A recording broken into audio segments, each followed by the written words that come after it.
Welcome everybody to another edition of How Cool Is That? Today we're lucky to have fellow faculty center Scott Stauble with us. Scott, say hello to everybody if you would. Hello, folks. Tell us about your background. How did you end up here? How did you end up here at Germanna with us? Well, so I've been teaching community college full-time for about 13 years now. Started in Kentucky teaching biology and anatomy and physiology, and really love anatomy and physiology. Moved over to North Carolina and taught at a community college there, and recently got to move up here to Richmond a couple of years ago, and lucky to get a position here at Germanna, which has been absolutely wonderful. So happy to be here. Tell us about what, in your opinion, having taken that path, Scott, what's different about Germanna? I would say the one thing that I noticed that is particularly different about Germanna than other places I've been is the engagement of the faculty in the leadership process. That has not always been the case at other places I've been. The fact that faculty have a real voice in the leadership through the faculty senate and through a variety of different committees and subcommittees and those sorts of things. I feel like the faculty are really listened to and that our opinions are really taken into account at Germanna, which has not always been true at other places I've been. Probably true with a lot of organizations, and it hasn't been in my career. I would agree with you. I think we are generally listened to more than probably the vast majority of organizations I've ever worked in. One of the things that faculty group that all of us have been talking about is student engagement. Tell us about some of the challenges you've faced, particularly over the past as we come out of the pandemic. Tell us some of the issues you face with student engagement. I think some of the biggest challenges that I've seen with engagement, I'd say pre-pandemic, sure, but it's gotten a little worse post-pandemic, kind of boils down into two categories. So one is that students feel very overwhelmed. They look at the material, they aren't sure how to approach the amount of material that they have to learn in a college course. And that can be very overwhelming for them. And they just don't know how to even start with the amount of material there is that they have to learn, more on their own than maybe they're used to in a high school setting or something like that. And I'd say the second thing is students really struggling with sort of the testing environment. I get a lot of comments about students thinking that they've prepared. They say they studied, they say they knew it, they say they understood it, but when they got to the testing, they sat down to take the exam, their minds went blank. And they don't know how to fix that, how to, make that material stick so that when they test, it's not just gone.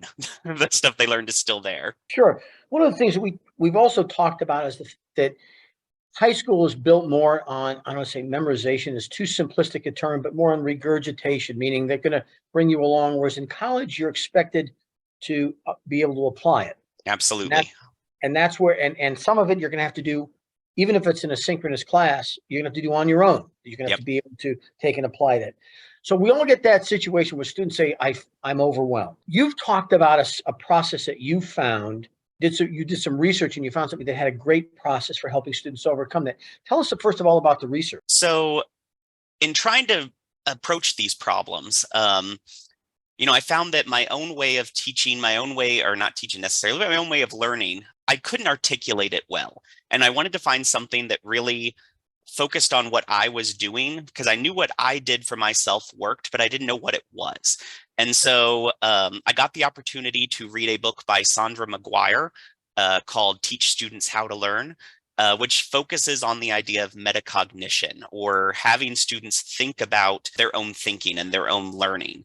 And I, reading that book, it really resonated with me because it really was how I approached the material. And she had great success with her students in approaching that material using metacognition as well. And so the big thing that came out of that was something that she terms the study cycle, which I sort of took and adapted to my own courses.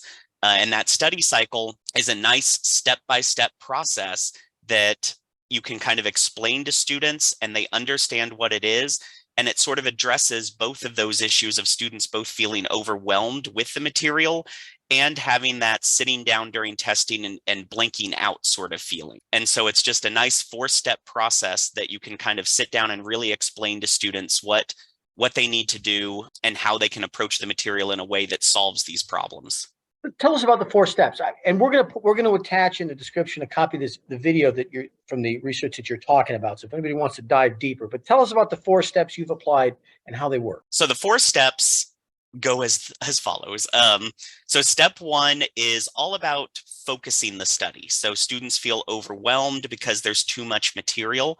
And so the best way to combat that is to have them focus on just one thing to look at. So for example, let's say we are studying the skeletal system.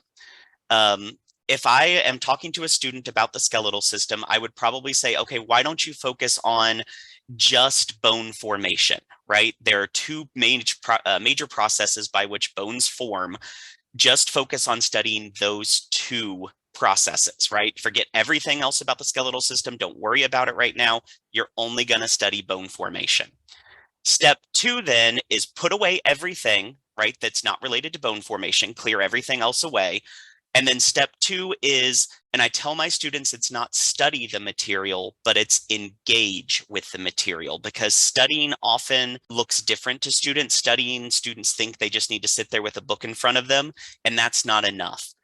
They need to engage with the material, and they need to engage with it in a few different modalities. So yes, they maybe review the PowerPoint and the reading, but at the same time, they are taking notes. So they're engaging both reading and writing. They maybe watch videos that I've posted, either about the formation, or videos that I've posted of other folks talking about that. And while they watch the videos, they take notes, they engage with the video, they pause the video and think about what's being said. Perhaps they draw pictures. So one of the best ways to learn a process like bone formation is to literally draw out the process step by step. So step 1, draw what it looks like. Step 2, draw what it looks like, and engage that visual aspect of it where you're drawing and labeling each step along the way. They might actually, touch their own bones as they're studying, right? Add a kinesthetic element, make hand movements about it. Whatever it is that helps them study, but they're really engaging with that material in a variety of different ways. So to clarify what you're saying, instead of saying, listen, I had a whole lesson on the skeletal system, maybe part 1 was bone formation. Mm-hmm. So don't go do the entire section, just focus on bone formation, and then just watch the PowerPoint, do the PowerPoints that are part of that section, then watch the videos that are part of that, then find some of your own activities that help you do that. Absolutely. So you're getting it from multiple different directions. Wow. Absolutely. That's a great idea. Then what are the next steps after that? So they would do that engaging for about 20 to 40 minutes. And I really encourage them, set an alarm for 40 minutes if you need to, because at 40 minutes, your brain is done. You need to take a break. And so at that 40 minutes, step 3 is take a break. And this is just a quick 5 to 10 minute break. You want to allow your brain to continue to process the information in the background. So you don't want to do something that turns off your brain. You don't want to watch TV or play a video game or something like that. But maybe grab a snack, have a quick chat with somebody, take a quick walk around the neighborhood, whatever it is you want to do for 5 to 10 minutes to let your brain process. And then you come back for step 4, and this is the metacognitive step. So in step 4, you come back and you want to recreate your testing environment, which means you want to put everything away. Again, students feel like they sit down at the test, they've studied, and they've forgotten everything when they sit down. This starts to address that. So you put everything away except for a sheet of paper, blank sheet of paper, and you sit that blank sheet of paper in front of you and you write down everything you can remember about what you just studied with no other materials around you. You're doing a reflection of the material that is showing you both what you remember and what you know.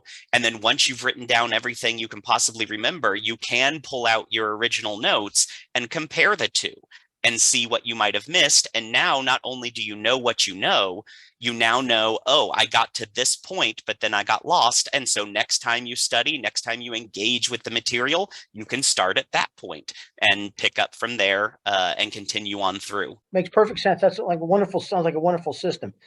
Give us an example of a time you did that with a student, like where somebody was struggling with it or an issue with being overwhelmed, and what you did with them and how it worked.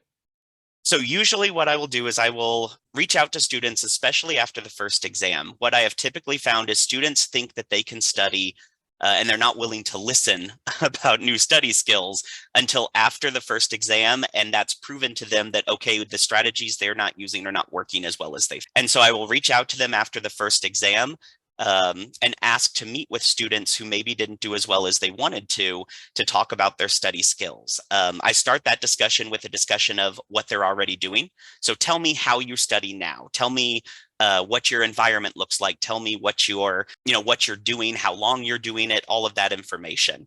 And then from there, praise them on what they are doing right, and then suggest this study skills, study strategies of the, what we've talked about. So it's been great. I've had students come back and tell me over and over again that it works and that it feels weird. And so I caution them this at first. It feels weird at first because it's new, but they come back and they say, maybe by the next test, they've gone from getting a 50%. Now they've gotten like an 85% or a 90%.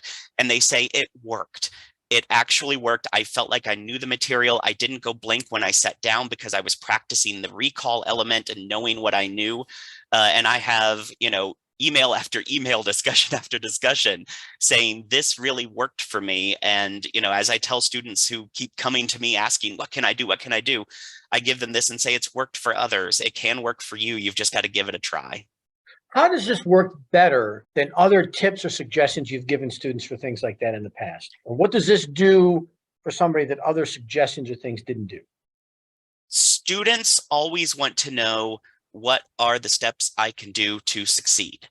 And I think that's what this gives them that other things I've tried haven't, is that it is a 4-step process that makes sense to them, that when you actually think about it, they go, oh, yeah, of course. Why wasn't I doing that before? Of course, I need to focus my study. Of course, I need to review what I've learned. And it's not something that they knew naturally to do, but once they do it, they understand that, oh, this is the natural way to learn. This is sort of the way the brain works, and and sort of taking the information in and then recalling the information at the end. I think the overall thing, though, is that it is those 4 steps. And those 4 steps really lay it out in a way that students get and students can follow along. And so, yes, it feels weird at first, but after a few times trying it, I've had students come back and tell me they don't even think about it anymore. It's just sort of the way they approach it, right? It just becomes second nature to them. Makes so much sense. Last thing I'll ask you, tell me if you're advising somebody that's right now, one of our colleagues that's thinking about doing this, or if you're going to go back and talk to the Scott that was just implementing this plan, give us some lessons learned. What would you do? What were some tips you'd give us to help us implement this? I think the biggest tip that I would give is that you need to start with the understanding that students want to learn. They want to succeed. They want to get there.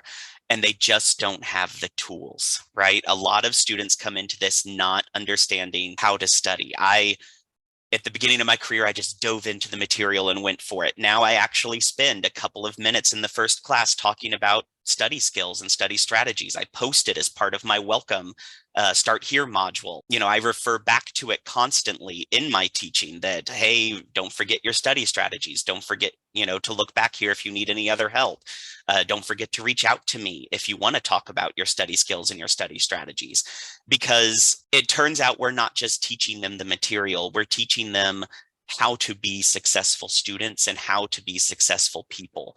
And this is part of that success. And these are not study skills and study strategies that are just going to work in my class. They are study skills and study strategies that will work in my class and every other class they are taking, and into their life, as they move forward, with that ability to reflect back on, okay, did I really understand what I'm doing at work? Did I really understand what I'm doing in my relationships?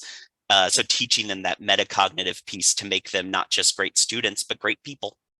That's a great point. I think it's also as important as that has been at any time. I think there's been a lack of, unfortunately, structure in some of the high schools in terms of the formats, and to no fault of anybody because of the pandemic. And if that was true 4 years ago, it's probably a lot worse now. Or said differently, they're going to benefit a lot more from what you're doing now than they might have even that few years ago. So I 100% agree.